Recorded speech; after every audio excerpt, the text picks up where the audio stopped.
magandang balita ito sa Barangay Ginebra o pangit man si Jamie Malonzo at si Quintin Miller Brown mga parekoy, napapabalita na may posibilidad silang lumipat sa Japan B-League. Kung tutusin, hindi na bago yan dahil maraming Filipino players na rin ang pumunta doon dahil maganda ang mga offer, mataas ang level ng kompetisyon at mga malalapit din sa international exposure. Sige, umpisa natin kay Malonzo. Kilala siya na energy, athleticism at versatility sa Ginebra. Kung nililipat man siya sa malaking dagok, iyon pa sa Barangay Ginebra dahil siya kung nagbibigay buhay sa wing position. Pero kung sa B-League siya mapupunta, mas lalo siyang hahasa kasi mas structured ang laro doon at mataas ang disiplina sa sistema ng Japanese Basketball League. Para bang mas makikita pa natin ang prime niya.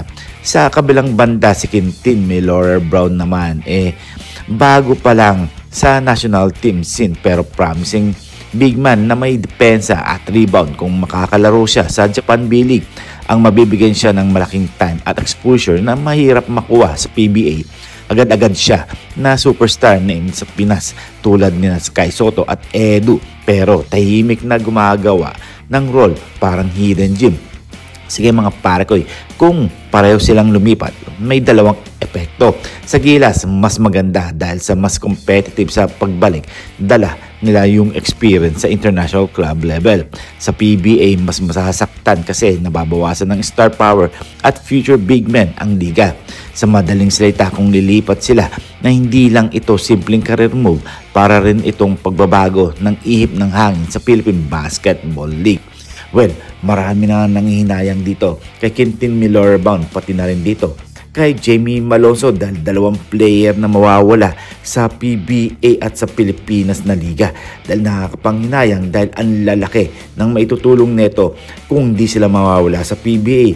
Well, baguhan nga itong si Quintin Miller Brown pero alam naman natin na talagang marami nang kumukuha dito sa International League. Hindi katulad ni Malonzo na ngayon palang aalis sa Barangay Ginebra at kagagaling lang sa injured at ngayon bigla-biglaan na lang lalayas sa Barangay Ginebra. Kaya siguro nabangko ito ni Coach Timco noong laban nila sa Gilas Pilipinas at hindi na rin nagamit ng ilang games.